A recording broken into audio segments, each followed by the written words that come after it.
My name's Greg Hughes. I served in the legislature for 16 years in the State House. I was Majority Whip for 2 terms, and I was Speaker of the House for 2 terms. The organization that's hosting this community meeting that we're having right now is the organization NoGovInternet.com, of which I am the voice and the leader of here in the state of Utah. It's a 29-county education effort and campaign to talk about the role of government, lanes that government should stay in. But I have found in looking at this issue that the most effective way to talk about this siloed issue of whether your city should getting into the internet business or not is to really have a better conversation about the broader issues that your public servants that you send to represent and work for you, what are they confronting? What are they working on? I want them to hear from you. What's front of mind for you? What are you looking at, and what are the concerns you have?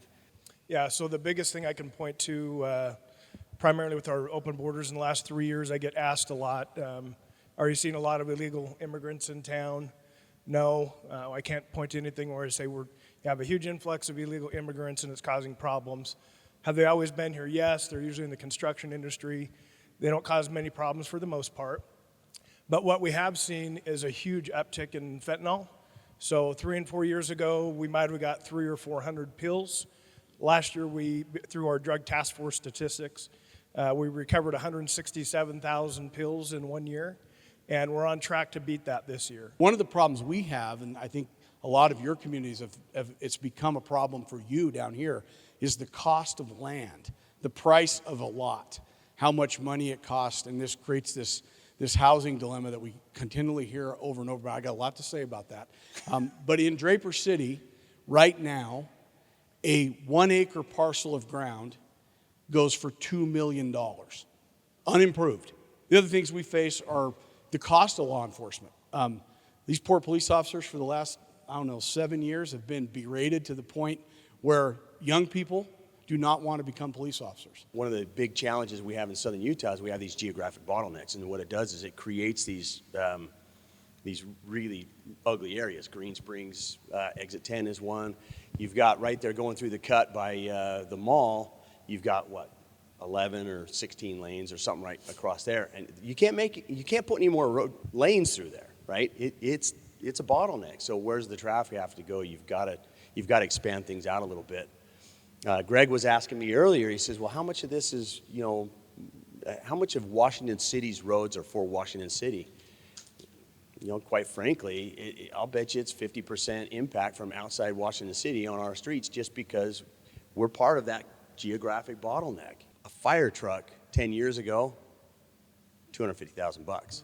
A fire truck today is over $1 million, right? And then you have to put all the devices and everything in it to outfit that fire truck. So you're looking at $1.5 million for a fire truck. I'm in construction, right? I don't think I've put a blade of grass on a home I've built in a decade. So we're trying to encourage, developers and builders to be very conservation friendly.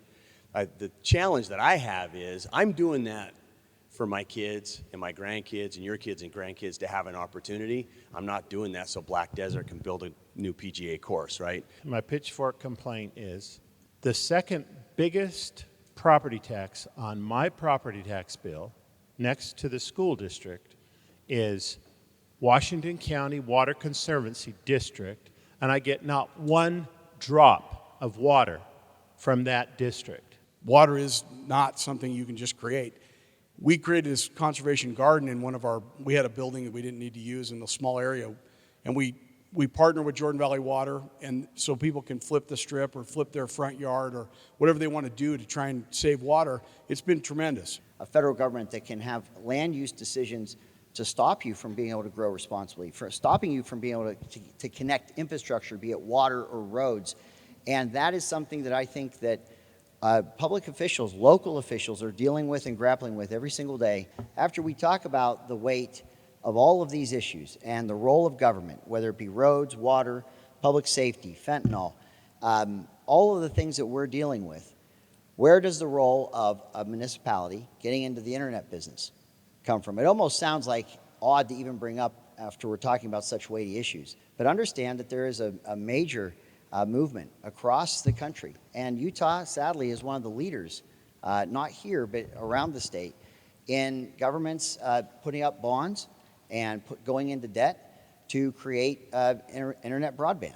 What we're hoping an education effort like this does is really bring the issues that are really front of mind that you're grappling with, and then ask you the question, do you want your city to get into the internet business? Do you want them to bond for 20 or 30 years for technology today when you have free market?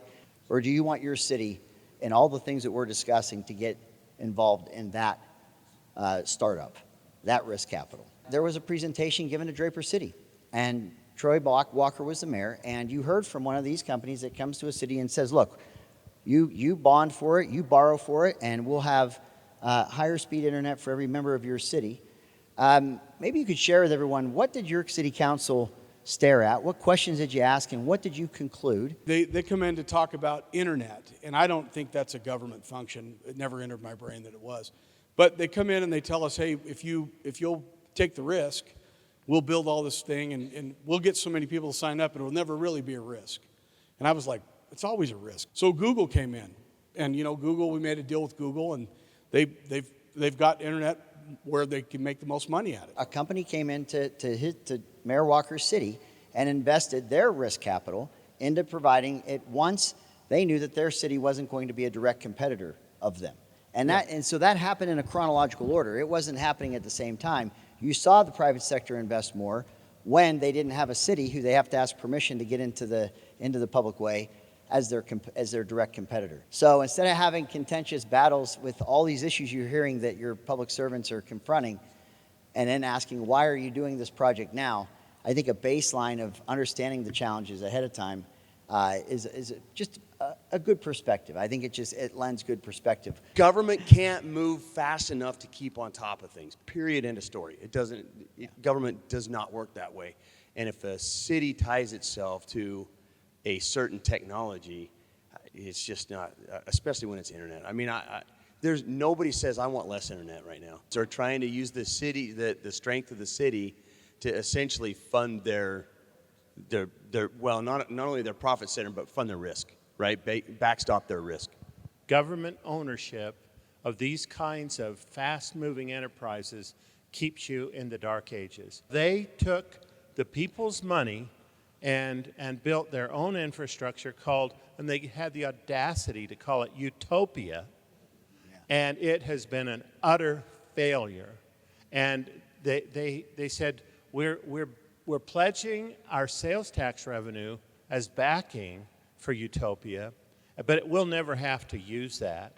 Within 4 years, their sales tax that should have been going for police and fire was now going to back Utopia that was failing. As you can tell, there's a lot of issues going on. And there's a lot, and I love just, without the worry about an election, just really gelling on what these issues are, talking about them, hearing from you, you're hearing from them. We're just kind of thinking out loud a lot of this together. I'd like to continue that. I'd like you to know that these issues are on the front burner. And I want to thank NoGovInternet.com for allowing for there to be kind of this different lane or space for us to have a conversation like this that we wouldn't normally have.